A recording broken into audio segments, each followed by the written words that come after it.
We are back with another series of book recommendations based off of a specific niche crush that we had as kids. Last time it was the animated Fox version of the Disney classic film Robin Hood, and today we are going to be talking about the BBC classic TV show Merlin. I had a crush on Arthur though, not Merlin. Which is crazy because we all know the real crush is Merlin.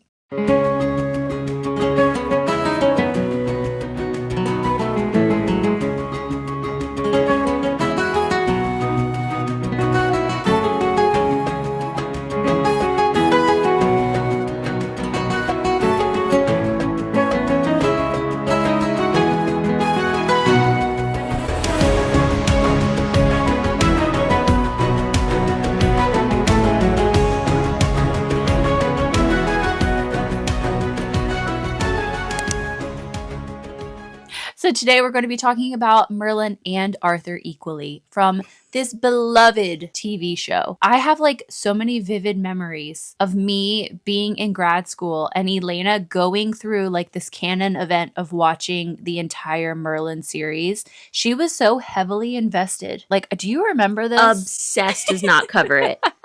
You were so into it. And this is not like as childhood as the Robin Hood situation. We're talking undergrad year. Yeah, you were almost 20, if not 20. The kind eyes. We'll get into it, but I had a good cause for being so obsessed with Merlin. You did. And we have some really good book recommendations to keep the crush alive. That's right. I feel like this is a more niche crush, but a more universal book genre. Do you know what I mean? I'm wondering, though. I feel like there are a lot of people out there that also had a crush on Merlin and or Arthur. We need to find them, find our people. It was iconic. A cult classic. Yeah. If you are one of those people, please let us know. The book recommendations are going to fall under 4 main categories. We have Arthurian retellings, goofy and lovable wizards, knightly romances / knightsweed romance, and medieval village slice of life. So for those who are not familiar, the BBC TV show Merlin follows Merlin. I can't remember how old he is, but he's like, they're fresh. Yeah. You know what I mean? And he comes to Camelot as an apprentice of the sorcerer. He's not a sorcerer. He's like a healer of the castle. King Uther has outlawed magic, so he has to keep his abilities secret. He befriends Arthur, who is the crown prince, arrogant and dashingly handsome. And they go on adventures together. It's so cute. It's very so wholesome. Good. It really is. And Guinevere's in it, and she's so cute. Morgana, we see her whole villain origin story in it. Yep. Uther is annoying as hell. There's a really bad CGI dragon. There is. But it's like, I don't know, I sort of love him. It works. No, I literally just watched a scene with him, and it was like laughable. Yeah. But his voice is so iconic too. The dragon's like totally voice. Yeah. And also Mordred as a kid. Oh my gosh, I forgot about that. Who is the actor from Ender's Game? I don't know who he is, but he's creepy as hell. Yeah. Like he really fits. And Mordred, obviously in this TV show, is a bad guy. Yeah, he's a good child actor. Yeah. He's in really the classic good. tale, he's bad. He's bad, so. You're right. Yeah. But the crushes, man, that's where it's really at. Yeah. That's why you watch the show. I do understand the Merlin appeal from this show. He is super lovable. And I actually tend to like the dark-haired guys. True.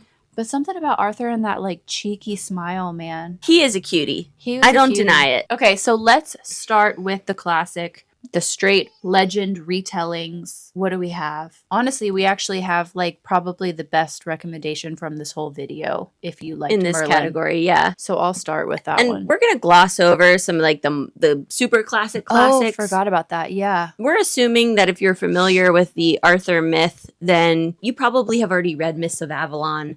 Or the Once and Future King, or at least be aware of it. Yeah, I wouldn't even recommend reading the Once and Future King. It's kind of dense. Well, I do have one rec here that's very dense, but I would recommend it over the Once and Future King. So we'll get to that in a second. But yes, those were just sort of like glossing over and assuming that you are familiar, and we don't need to recommend them if you want to try it. But what we will recommend is Legendborn by Tracey Deonn. This is probably one of our favorite books of all time. Absolutely. Yeah. So in this story, we have our main character, Bree, who is a 16-year-old who is grieving the recent death of her mother. And she decides to attend this like early college program at UNC Chapel Hill. And while there, she gets completely like tangled up with this secret society based on the Knights of the Round Table. Bree realizes that her mother's death is actually connected to this society, so she decides to infiltrate the society to uncover the mystery of her mother's death. This book kind of has it all. It's like a beautiful telling of grief. It's like a very powerful commentary on racism, and it's just like a really good coming of age story, but it's also very like action packed, and there's a lot of twists and turns and surprises. Yeah, really fun plot full of like fighting monsters and discovering magic powers. Fun little love triangle. We have Nick, who is like a descendant of King Arthur.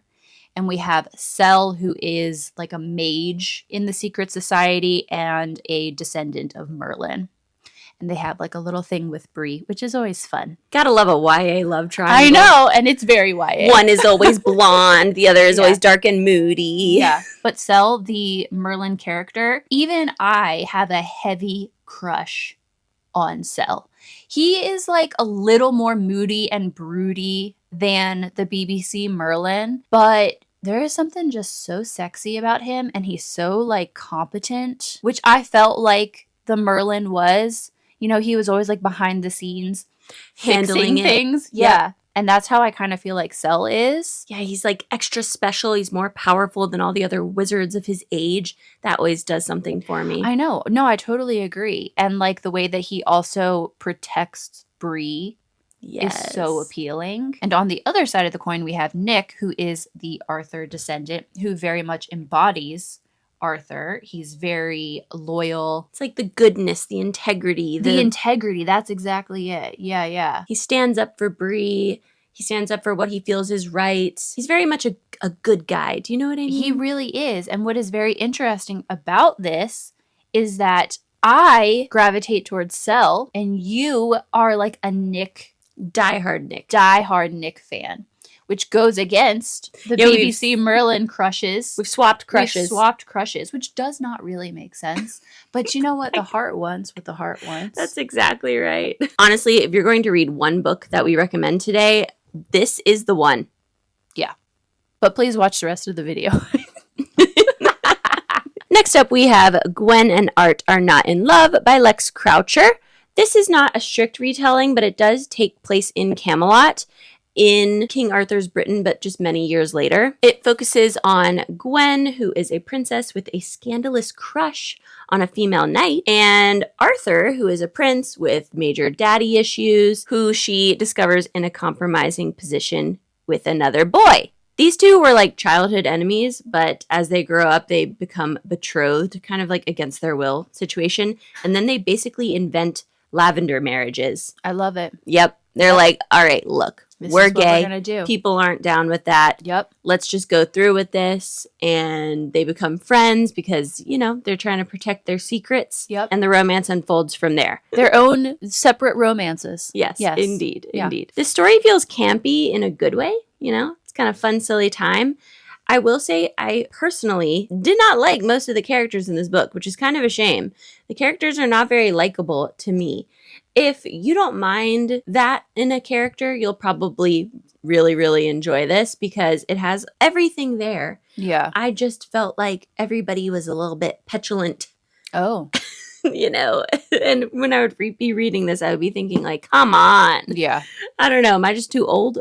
No, because I kind of felt that way about the Merlin show sometimes. They like Arthur acted petulant. I kind of like Arthur it, would sometimes. They're growing up, Elena. They're kids. Yeah, they're kids. And like I do like that it's like a fun queer take on the legend. It is. It is a little bit subversive, and this is great for one of those like fun, silly time. There's maybe a dash of trauma in here, but nothing crazy. If you are looking for an historical take on the Arthurian legend, literally without any magical elements, I would recommend The Winter King by Bernard Cornwell. There are druids and religious practices where the characters believe some sort of magic is happening, but there's no swords and stones. This is basically just an exploration of the Dark Ages in Britain and sort of a take on what the real life man behind the legend was probably like. It is dense and technical. There are a ton of names and places and battles. There's a list of characters that was heavily used. And actually, there is a map. There's 2 maps in the ebook. It's at the back of the book. Ooh. So I did not discover it until way too late. And I was devastated because I love a good map. Yes. We know Aaron likes to reference the map. And it was desperately needed in this book. And I will say it is not in the physical copy. Ooh. Which is weird. That is weird. But if you do get the Kindle version, check the back and you will thank me later. The story is told through the eyes of a warrior named Durfel. He grew up in Merlin's house and he becomes basically a warrior or a knight, even though they're not called knight, of Arthur later on in his life. So we get to see Merlin and Arthur through Durfel's adoring yet like skeptical lens. It's like a very interesting way to sort of view these characters, the legends behind the myth. Merlin himself in this book just pops up like randomly. He's not in it very often, but when he does show his face, it's very exciting. He's kind of a dick. He's described like very succinctly as basically someone who is too smart, like so genius that he's basically bored by the normal like political intrigue of Britain. He just doesn't care. So he creates these like grander purposes for his life. And sort of just like comes in whenever he feels like it and then exits stage left, which I thought was very interesting and probably is more realistic for what these druid type people were like. They did sort of just come and go as they please. And he cares about Arthur, but he's in no way invested in like the way that you hear from the legend or the way that they are in the show. They're very loosely connected in this book. But my favorite part of this book is not Arthur, even though he can be very sexy, although dumb as hell, which again reminds me of the BBC show. Yep. My favorite character is Nimue, who is basically like an interesting take on the Lady of the Lake legend. She is a complete badass in this book. I will say she doesn't always have, I don't feel like Bernard Cornwell, this was written in the 90s and it shows. I don't think she has the agency that she probably deserves. But all things considered, she is cool as hell, and she reminded me a lot of Morgana from the show. Morgana is badass. It's hard not to like Morgana. The show was ahead of its time with the female characters. 100%. And the actress, I don't know her name. Yeah, she's amazing. She was so good, and I genuinely pictured her she is while the look. reading this. You know what I mean? Yeah. I really liked her character in this book. It kind of like made the book for me. It was very dense. It took me a long time to get through this, but I would highly recommend. Awesome. Love that. And the last book that we have for this category is The Bright Sword by Lev Grossman. And this is a very interesting retelling. It's got something a little different about it. It still has all of the charm and nostalgia, like the familiarity of all of these characters whose names you've heard many, many times through many different retellings, but it takes a different perspective.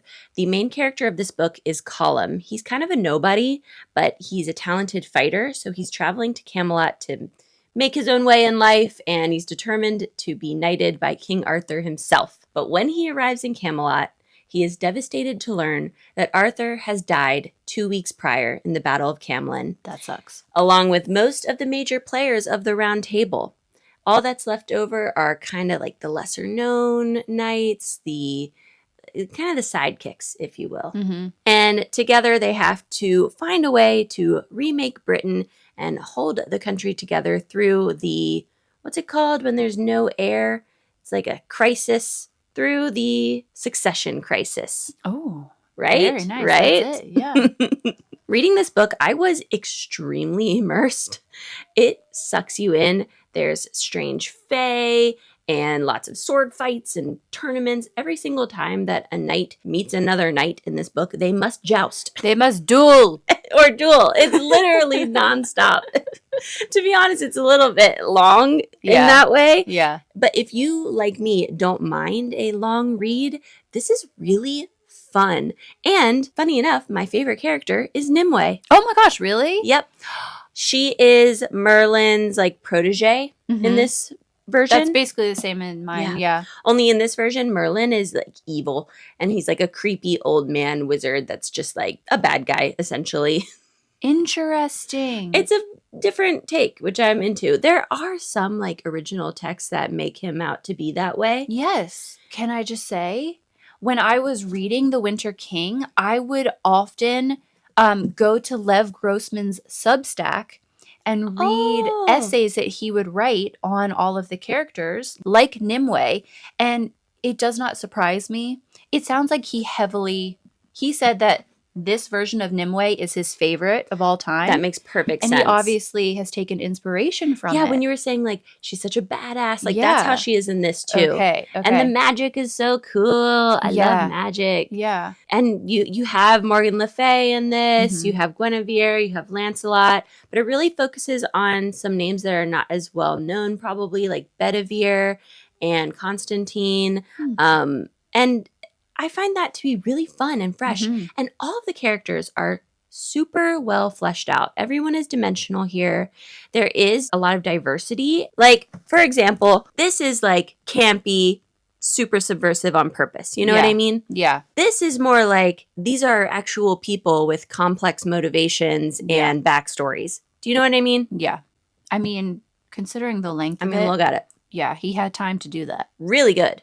Great. I really, really enjoyed this. I think I'm going to read that now, especially after finishing this. Yeah. Yeah, and if you appreciated Nimue, like she is just a powerhouse in this. Love it. So interesting to have a King Arthur tale where King Arthur is not present. You know what I mean? Okay, moving on. Next category, we have goofy and lovable wizards, because that is just the BBC Merlin to his core. Yep. He's such a little cutie. His little smile and his ears sticking out. You know what I mean? So earnest, so endearing. Just trying to do the right thing. Yeah. But like also he's like goofy looking, but in a attractive way. In a hot way. Right? You know, like the ugly hot kind of thing? He's got a little bit of that going on. saying that, but like, yeah. Yeah. So my first recommendation along those lines is Tempests and Slaughter by Tamora Pierce. As you probably know, unless this is your first video you've seen from us, I'm a big Tamora Pierce fan. Everything that she's ever written, I am into it. Yeah. And this book is actually her newest one, and it focuses on a character who is well known throughout the rest of her work, Numair Salmelin. That's his like fancy sorcerer name. And this book is his backstory, his origin story, if you will. It follows him growing up as a young, gifted mage in Carthage with his two besties. You've got Varese. She's sort of like a Hermione character. You know, she's talented and kind of underestimated. Yeah. And his other bestie is Ozorn, who is the future emperor of Carthage. And the three of them are just having adventures at magic school. That's the book. You know, they're going to classes, learning different powerful magic from different like kooky professors that all have their own unique personalities, you know, getting into scrapes. There's not really a strong overarching plot here. It's more like their day-to-day life at magic school. The world building here is incredible. You really get a solid grasp of her magic system and a sense for the like beautiful, lush country that is Carthage. It's very cool and different. The religious structure is really well fleshed out. And if you've read any of her other work, it's really fun to see Numair kind of growing up and stepping into his power. And seeing him as kind of that gawky teenage boy, it really evokes BBC Merlin. My my goofy, lovable wizard book recommendation is A Wizard's Guide to Defensive Baking by T.Kingfisher. Feels like kind of out of left field, but it does really work here if you think about it. This is a middle grade novel about a 14-year-old girl named Mona. And she is a wizard, but her specialty is basically magic in the kitchen. She can use her wizarding abilities to make a perfect sourdough loaf or to make cookies extra yummy, stuff like that. She really reminds me of Merlin in the way of being like such a naive, young, like heart of gold type wizard, but who actually ends up being super powerful and doesn't even realize it at first. And I love the banter in this book. This book is so witty. It has a ton of one-liners that made me laugh out loud. And the BBC, I mean, British humor is funny anyway, and especially in Merlin. The banter is so good, and it really feels the same from this book. Is T.Kingfisher British? No. Is she? She's not. I don't know. Anyway, Mona finds a dead body in her bakery one morning and winds up running away from an assassin who is out to catch anybody with magic. And things just escalate from there. She ends up trying to save the entire kingdom with her magical sourdough baking abilities. It is hilarious. Definitely middle grade, but definitely super cute. I would highly recommend. There's something wholesome about this, like, powerful, but like, what's the word I'm looking for? It's not not super showy. flashy. Yeah.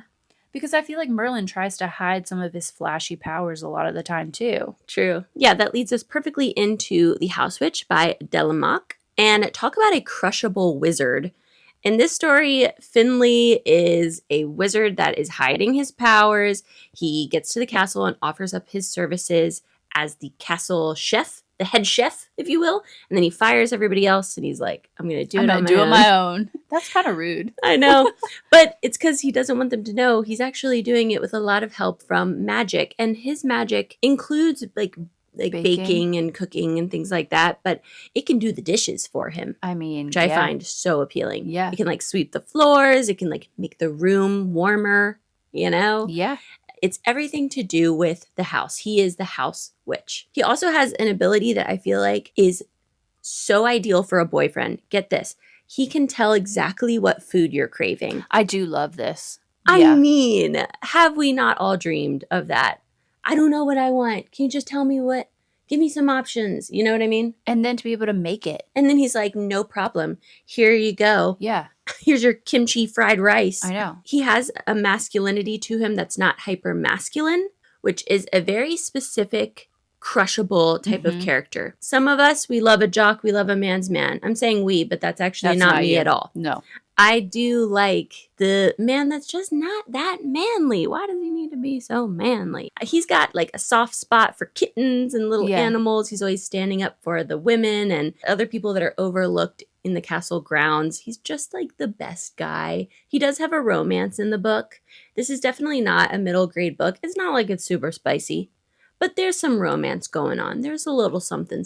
I will say I do not recommend this book in audiobook format. The voice actor makes some like really questionable accent choices that almost ruined the book for me.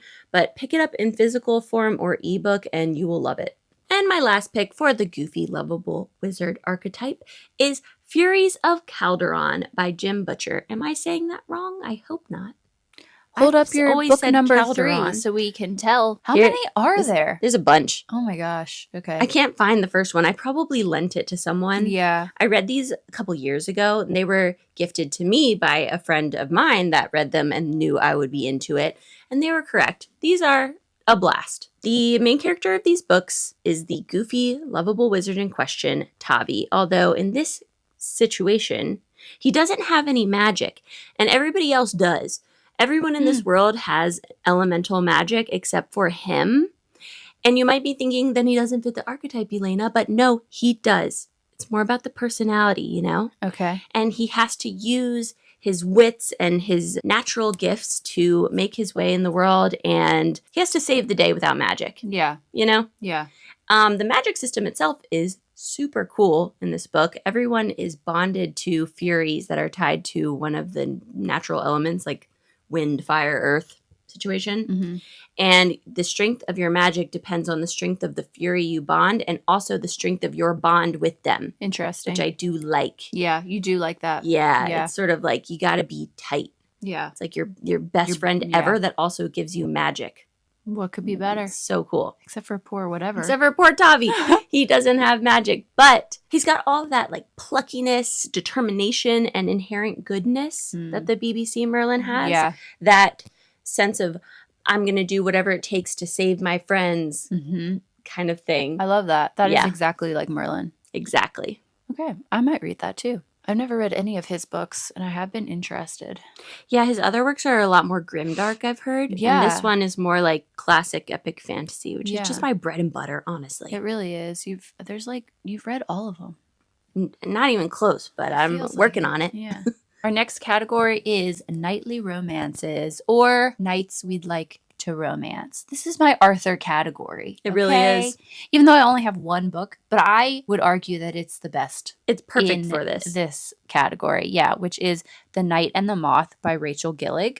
When we started coming up with ideas for this video, The Knight and the Moth actually wasn't even released yet, but I am so glad that we are now able to include it because it literally fits the bill perfectly. I actually don't think that there are enough books with knights as like the main crush. Yeah, give us more crushable knights. They are sexy. This is a gothic romantasy. Our main character's name is Six. She is a diviner that lives in a cathedral with 5 other young women who are also diviners. They are called 1, 2, 3, 4, 5, 6. These diviners interpret people's future through visions that they receive from the gods who are called omens.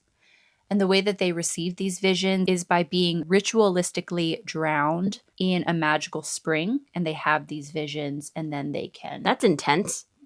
Yeah, do prophecies from the visions. It's actually really intense, which really adds to like the gothic dark appeal of it. It's so good. When the other 5 diviner sisters start disappearing, Six is confused and basically has to turn to this heretical, roguish knight named Rory and ask for help to figure out what is happening to her diviners and like the secrets behind these omen gods. Rory is so crushable. He is charming, but he's like a little arrogant, much like Arthur, especially like in the first episode. He's just like a little arrogant in a like sexy way. I do think that Rory is a bit more of a bad boy than Arthur in the show, but like in the best way possible. He's kind of one of those that he's a bad boy, but like would turn straight for the right girl. Ooh. Which, you know, yes. We all have to love. Yeah, that harkens back to the Robin Hood crush. Yeah, exactly. Okay, I have got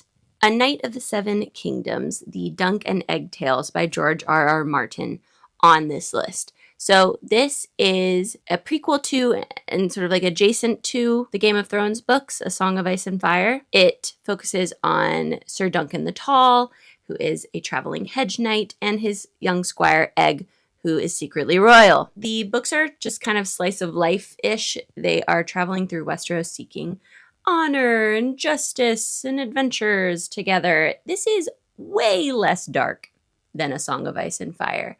There are serious moments and some intense plot twists and things, but nothing as traumatizing as Game of Thrones. Yeah. This is way more lighthearted in tone, okay? Dunk is a super lovable knight. He's not overly educated, okay?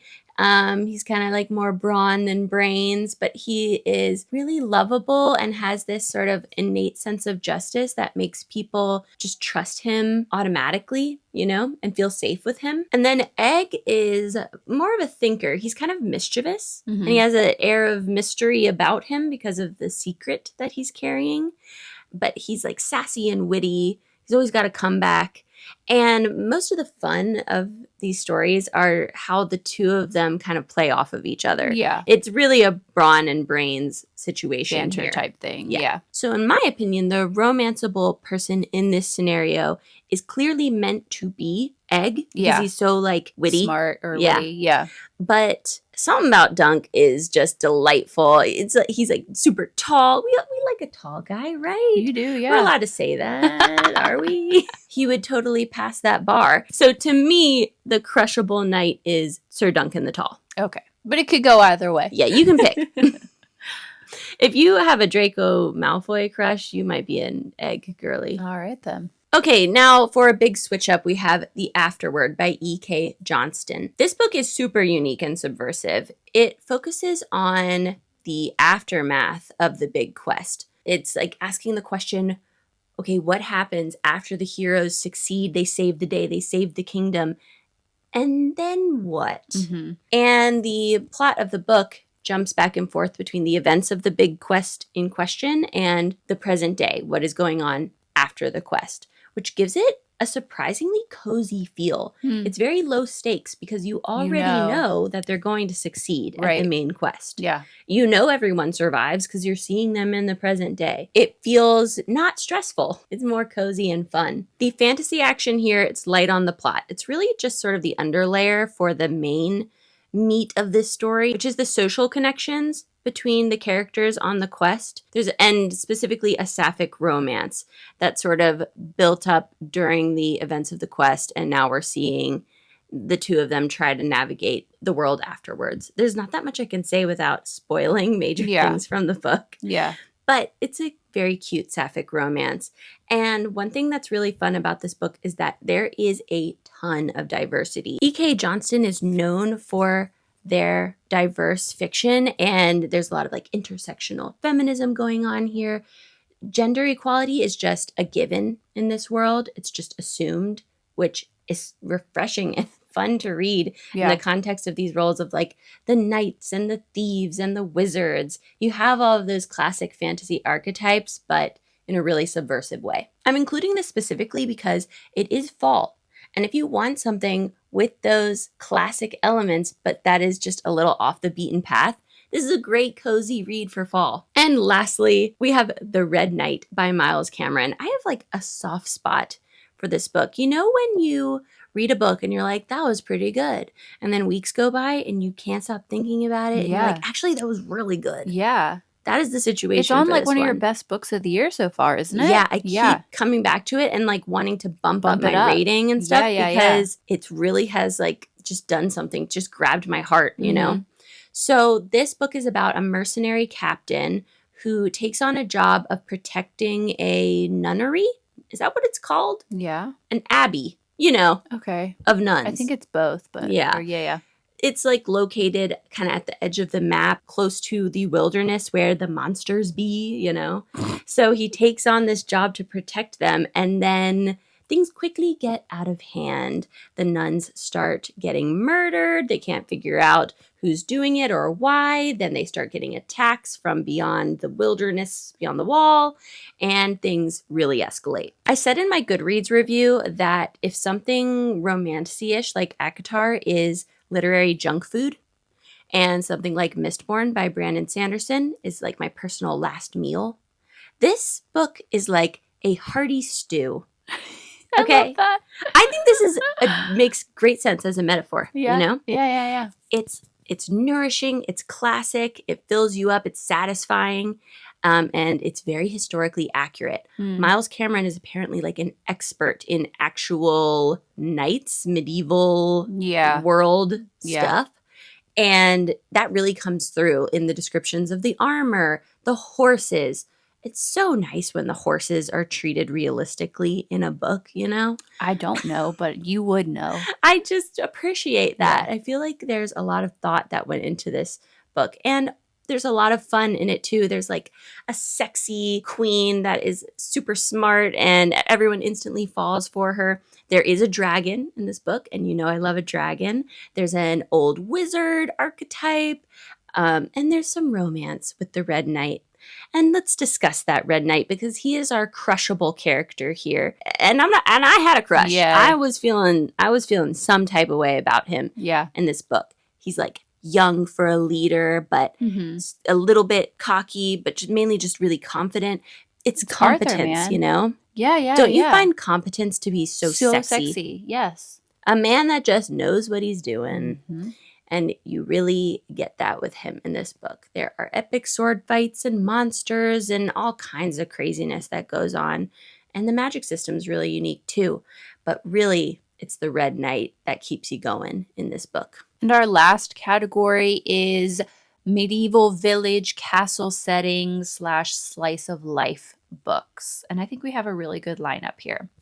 The first is The Lost Queen by Signe Pike. This could also go in the retelling category, but at least the first book really dives into the history of the legend before Arthur and Merlin really like came to be. And I kind of just think that it fits better in the slice of life category, but it could go either way. This tells the story of Langorith, who was a 6th century Scottish queen. We know very little about her in real life. That's why she's called the Lost Queen. But there are suggestions that she actually was very, very important. So the author has kind of like created this historical fiction narrative around her. She's also thought to have been the twin sister of Lalakin. I'm sorry. When I was reading this, I figured out how to say it, but I've forgotten it since then.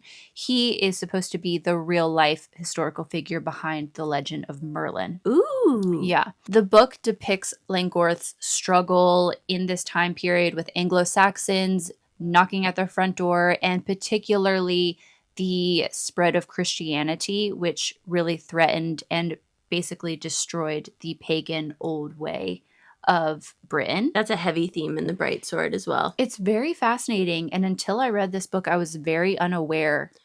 Yeah, same. Of any of this kind of dark age history, this medieval Christianity, Roman influence. And it was very fascinating. Yeah. Langorith is torn between a politically arranged marriage with a Christian prince and her forbidden love for a knight named Malgwen, which is it's like a beautiful sort of forbidden love type storyline. But really where this book shines is just the immersion in the atmosphere, and that's really why it's in this category. I really enjoyed how Signe Pike described this landscape. Langorith is a healer, so we get a lot of descriptions of the plants and her just being a woman in the castle in this setting and her day-to-day sort of life, which is interesting because the book itself actually spans a huge length of time. When we start the book, Langorith is like 7 to 10 years old and she's grappling with the death of her mother. And by the end of this first book, she has 4 children of her own. So it does span a long period of time, but I really feel like you get immersed in the culture. You really feel the castle setting. And I was just fascinated. Really enjoyed reading this one. I will finish this series. You have me very intrigued in this. Yeah. Yeah. I love the idea of like, she's the lost queen. She's lost to history. Let's bring her back into the spotlight. Yes. She has a great author's note at the end too, where she goes into like how she discovered Langorith and like why she decided to try to bring this story to life. And it does, it's very compelling. Yeah. That. Okay, my slice of castle life pick is The Protector of the Small series by Tamora Pierce. Basically any Tamora Pierce series could go in this video. I've seen that. I've noticed that. It's hard to pick. It does make sense though. But this is the one that I think is the most focused on castle life and knights. You know, this one still has magic in it, but it's a little less magic focused. Our main character, Kel, wants to be a lady knight. This is the 4th book. So spoiler, she does in fact make it. But I feel like that's pretty obvious. That's what the whole series is about. And in this scenario, there were lady knights in the past, and then they went away, and there were no lady knights for hundreds of years. And then one lady knight popped up from the Hand of the Goddess series, which is one of my all-time favorites. It's okay. Anyway, this one, there's only one lady knight in the realm when she decides to go to night school. This is what happens when I don't write the notes. This is the one she didn't write notes for. She's I've read this series like 6 times. Yeah, I was like, I don't need notes. Kel is a doll. You will love her. She starts out as a page. Then she becomes a squire. And then finally a knight. Yeah. She's facing adversity because everyone is misogynistic. She has to really prove herself and be better than the boys. There is some amazing jousting in these books. Love that. The last book we have to recommend today is the Farseer Trilogy by Robin Hobb, the first of which is The Assassin's Apprentice. We have a love-hate relationship with this series. Elena couldn't get past certain events that happen in the first. Is it the first book? Yeah, in the first book. In the first book. And I couldn't get past the sheer length of the 3rd book. But I will say, when I was writing up my little notes for this video, I kind of got amped to get back into this world. I still could see myself finishing it. I did read book 2 as well. Yeah. Book 2 is better for me than book 1. This is a beloved series. And I will tell you why it works so well in this category, which you probably already know if you've read them. Robin Hobb is incredible at her world building, and the Farseer trilogy and this world really embodies the same Arthurian type medieval setting. This series follows a young boy named Fitz. He is an illegitimate son of the king, and he is trained in the court to become a royal assassin, and therefore gets like tangled up in all of the political intrigue of the royal family.